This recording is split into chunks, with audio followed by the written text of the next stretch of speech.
महाभारत युद्ध समाप्त हो चुका था। कुरुक्षेत्र की विशाल भूमि पर शवों के ढेर लगे थे। धर्म की विजय हुई थी, परंतु वह विजय भी रक्त और आंसुओं से सनी हुई थी।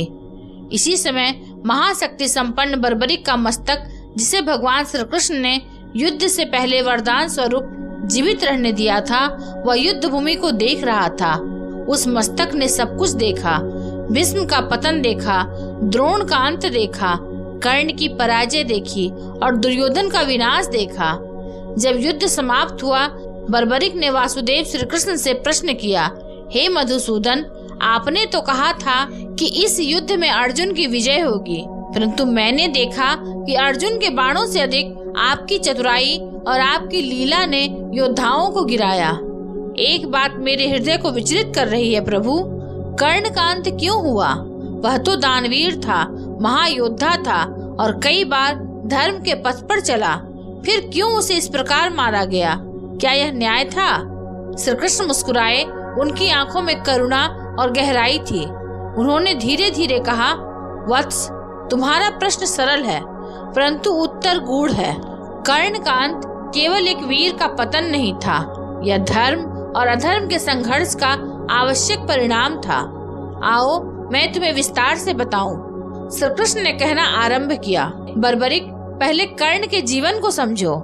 कर्ण का जन्म एक दिव्य रहस्य था। वह कुंती के गर्भ से उत्पन्न हुआ, परंतु संसार ने उसे सूत पुत्र कहा। वह सूर्य देव का तेज था, परंतु समाज ने उसे रथी का पुत्र मानकर अपमानित किया। बचपन से उसे अस्वीकार, अपमान और तिरस्कार झेलना पड़ा, परंतु उसके भीतर अग्नि थी अपने अस्तित्व को सिद्ध करने की। उसने द्रोणाचार्य के पास शिक्षा मांगी तो उसे जाति का ताना मिला। उसने परशुराम से शस्त्र विद्या सीखी, परंतु वहाँ भी छल की वजह से श्राप मिला। फिर भी बर्बरिक कर्ण ने कभी हार नहीं मानी। उसने अपने पराक्रम से महायोद्धा का स्थान प्राप्त किया। उसकी दानशीलता इतनी प्रवृत्त थी, उसकी दानशीलता की प्रवृत्ति की वजह से वह दानवीर कर्ण कहलाया। किसी को कभी खाली हाथ न लौटाना, यही उसका व्रत था। परंतु इस महानता के साथ एक दुख भी जुड़ा था। कर्ण ने हमेशा अपने जीवन को मान्यता देने वाले दुर्योधन का साथ दिया। दुर्योधन ने उसे अंग देश का राजा बना दिया और कर्ण ने उसे मित्र मानकर धर्म अधर्म की सीमा भूलकर उसके पक्ष में युद्ध करने की प्रतिज्ञा कर ली। श्री कृष्ण ने कहा, बर्बरिक, कर्ण का अंत केवल रणभूमि का प्रसंग नहीं था, यह उसके पूरे जीवन की दिशा का परिणाम था। महाभारत युद्ध में जब भी कर्ण ने शस्त्र उठाया, पांडव भयभीत हो उठे। भीष्म और द्रोण के बाद वही था जो अर्जुन को परास्त करने की क्षमता रखता था। परंतु भाग्य देखो, जब तक भीष्म जीवित थे, कर्ण युद्ध में नहीं उतरे। जब तक द्रोणाचार्य सेनापति थे, तब तक वह निर्णायक रूप से सक्रिय नहीं हुए, और जब वह अर्जुन से आमने सामने आया, तब उसके रथ का पहिया भूमि में धंस गया। यह केवल संयोग नहीं था, यह कर्म का फल था। उसके जीवन में किए गए छोटे छोटे पाप और श्राप उस क्षण सामने आए। श्री कृष्ण ने बर्बरिक को युद्ध का दृश्य सुनाया। वह दिन स्मरण करो जब अर्जुन और कर्ण आमने सामने आए। धरती कांप उठी थी। इंद्रदेव, सूर्यदेव और सभी देवता ऊपर से अदृश्य देख रहे थे। कर्ण ने दिव्य अस्त्र चलाए। अर्जुन बार बार संकट में आया। यदि मैं सारथी न होता तो शायद अर्जुन बच न पाता। कर्ण के बाण इतने प्रचंड थे कि अर्जुन का गांडीव भी थरथरा रहा था। परंतु उस समय 3 घटनाएं घटी। परशुराम का श्राप कि निर्णायक क्षण में उसका ब्रह्मास्त्र काम नहीं करेगा। उस ब्राह्मण का श्राप जिसका गौ कर्ण नहीं बचा पाया, उसकी वजह से उसका रथ धंस गया। माँ पृथ्वी का श्राप, क्योंकि कर्ण ने कभी किसी ब्राह्मण का अपमान नहीं किया था। जब उसका रथ धंसा, उसने अर्जुन से कहा, पार्थ, धर्म यही है कि जब योद्धा निहत्था हो तब वार नहीं किया जाए। मुझे रथ चढ़ाने दो। परंतु उसी क्षण मैंने अर्जुन से कहा, पार्थ, स्मरण करो, जब अभिमन्यु निहत्था था और कौरवों ने मिलकर उसे मार डाला था, क्या तब कर्ण ने धर्म निभाया था? आज वह अपने ही कर्मों का फल भोग रहा है। अर्जुन ने गांडीव उठाया और कर्ण का अंत कर दिया। उसके जीवन का दीप उसी क्षण बुझ गया। बर्बरीक ने बीच में पूछा, परंतु प्रभु, क्या यह उचित था? कर्ण तो दानवीर था, उसने सदैव दूसरों का भला किया, फिर क्यों उसे इस प्रकार मारा गया?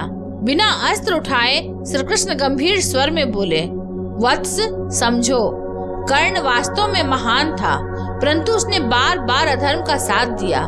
वह जानता था कि दुर्योधन अन्यायी है, फिर भी उसने उसके प्रति अपनी मित्रता को धर्म से ऊपर रखा। दानशीलता और पराक्रम तभी पुण्यदायी होते हैं जब वे धर्म की रक्षा करें। यदि वही शक्ति अधर्म को पुष्ट करती है तो वह दोष बन जाती है।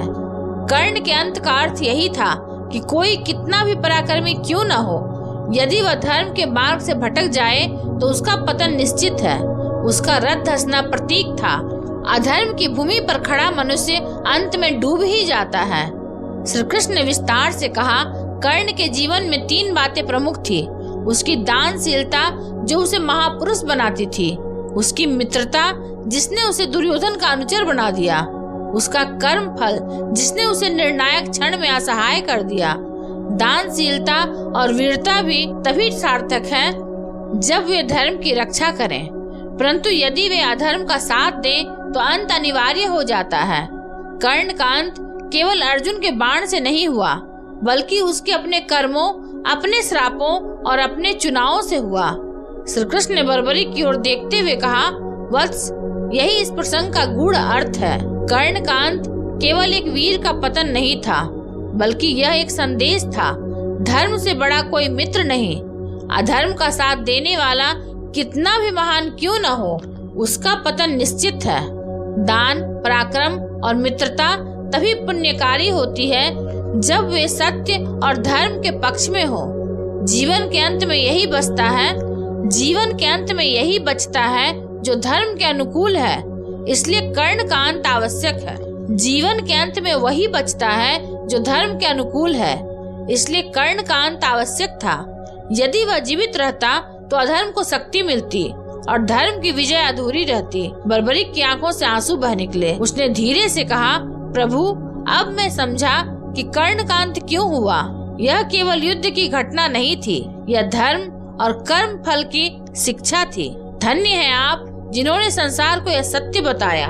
तो दोस्तों, आपको यह वीडियो कैसा लगा? आप अपने सुझाव हमें कमेंट बॉक्स में जरूर दीजिए, और अगर आपको यह वीडियो अच्छा लगा हो तो एक प्यारा सा लाइक करके चैनल को सब्सक्राइब जरूर कीजिए, और ऐसे ही वीडियो देखने के लिए हमारे चैनल RK मोटिवेशन को सब्सक्राइब जरूर करें। धन्यवाद।